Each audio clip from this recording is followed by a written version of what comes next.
Hello student, welcome to our English classroom. Today we are going to learn poem number 2.3 The Twins Standard 10th. 10वी मधली English विषयामधील आपण the twins या कवितेबद्दल माहिती पाहूया. Two babies born at the same time are called twins.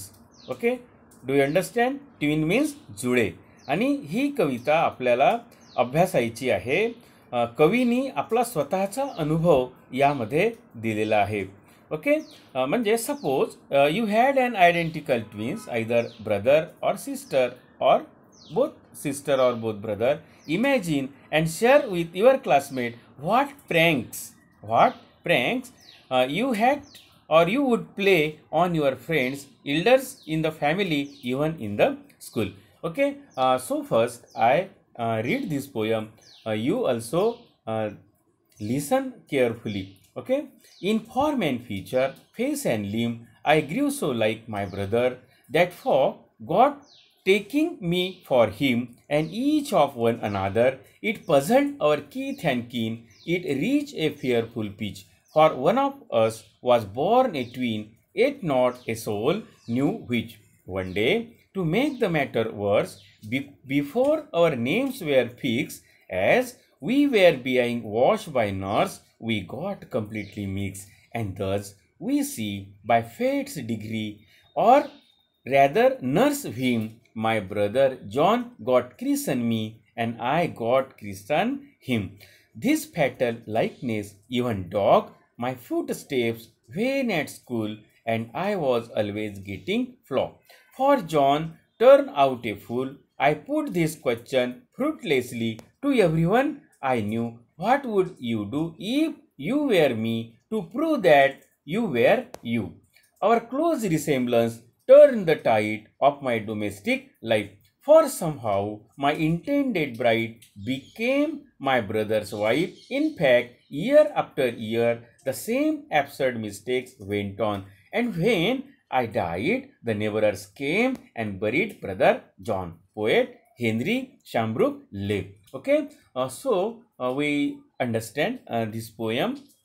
In this poem, poet share his experience of twins. In form and feature, face and limb, I grew so like my brother. म्हणजे form and feature म्हणजे with structure and appearance, माझं शरीराची रचना, चेहरा, हातपाय, हे सर्व माझं शरीराचं जे अपिअरन्स आहे, बाह्य दिखावा जो आहे माझ्या शरीराचा, हा माझ्या भावासारखाच होता. In form and feature, face and लिम, आय ग्रीव सो लाईक माय ब्रदर. म्हणजे I look like my brother.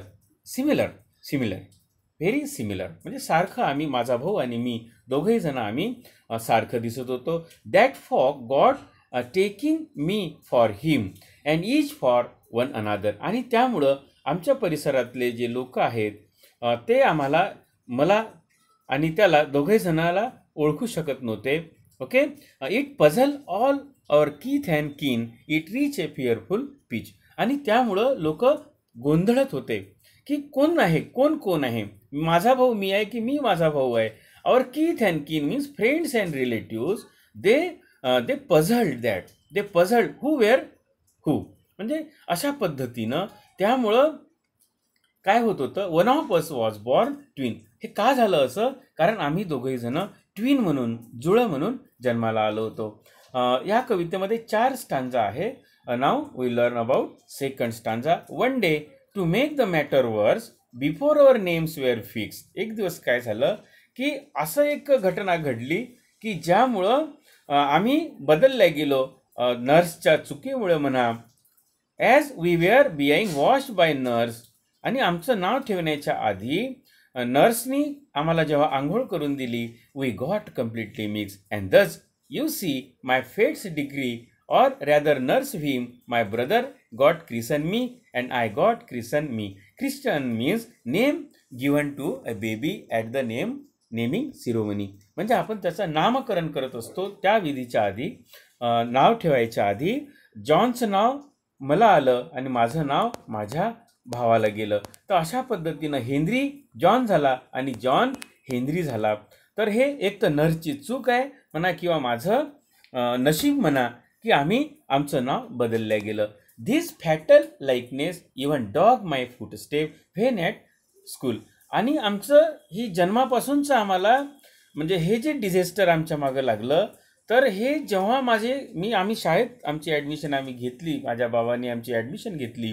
This fatal likeness leading to disaster or death, म्हणजे आमचं हे जे सारखेपणा होता, सिमिलॅरिटी होती आमची, हे यांनी आमचा पिच्छा सोडत नव्हतं आणि सतत आमचा त्यांनी पाठलाग केला.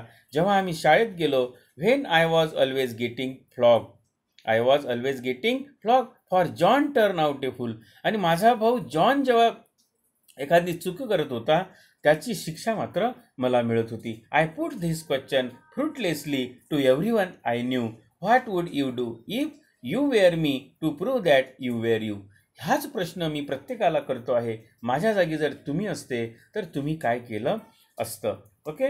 तर त्यानंतर लास्ट स्टांझामध्ये कवी आपल्याला सांगतो आहे की our close resemblance similarity in their looking or in their form and feature. तर या सारखेपणामुळं काय गोंधळ झाला की माय डोमेस्टिक लाईफ, म्हणजे त्यांचं जे फॅमिलियर जीवन होतं ते सुद्धा धोक्यात आलं. चेंज द सिच्युएशन, कशा माझ्या सिच्युएशन बदलल्या. For somehow my intended bride became my brother's wife. काय घटना घडल्या माझ्या जीवनात की माझ्यासोबत लग्न करणारी जी नववधू होती ती माझ्या भावाची पत्नी बनली. In fact year after year the same absurd mistake went on. When I died the neighbors came and buried brother John. शेवटी माझ्या मृत्यूपर्यंत सुद्धा या सारखेपणाने पिच्छा सोडला नाही. माझा मृत्यू झाला आणि माझ्या भावाला लोकांनी दफन केलं. तर अशा पद्धतीच्या चुका त्याच्या फॅमिलियर जीवनामध्ये सुद्धा कवीच्या झालेल्या कवींनी या ठिकाणी वर्णन केलेलं आहे. म्हणजे ट्विन्स म्हणजे जुळं असताना कशा पद्धतीच्या चुका आणि कसं ह्युमर तयार होतो, गंमत कशा तयार होतात, गमती कशा तयार होतात, हे सुद्धा कवींनी या ठिकाणी सांगितलेलं आहे. तर आपल्याला या ठिकाणी अप्रिसिएशन ऑफ द पोयम आपल्याला लिहायचं असते परीक्षेत. तर आपण अप्रिसिएशनमध्ये जे पॉईंट्स दिलेले असतात त्यातला पहिला पॉईंट्स असतो title of the poem. The title of the poem is the twins. त्यानंतर दुसरा पॉईंट असतो poet.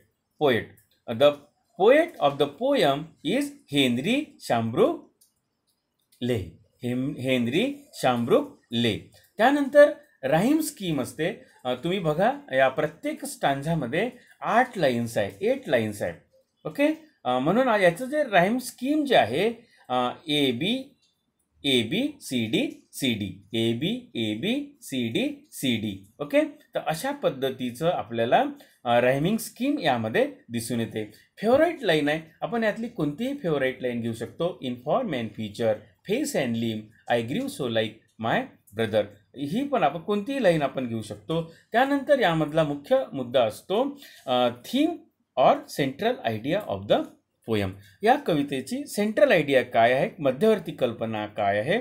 The central idea of the poem is similarity in identical twins that can create confusion. काय आहे सेंट्रल आयडिया? सिमिलॅरिटी और identical twins that can create confusion among the people. It shows the problem faced by the twins and family member. Okay.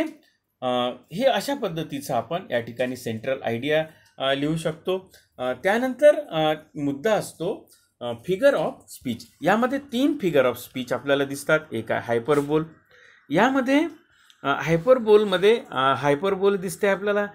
त्यानंतर ॲलिटरेशन दिसते, जसं की in form and feature, face and लिम, म्हणजे repetition of sound F, म्हणजे ॲलिटरेशन आहे, हायपरबोल आहे, त्यानंतर पण. तर ह्या 3 फिगर ऑफ स्पीच आपल्याला यामध्ये दिसत आहे. त्यानंतर स्पेशल फीचर काय आहे? स्पेशल फीचर काय आहे या कवितेचं?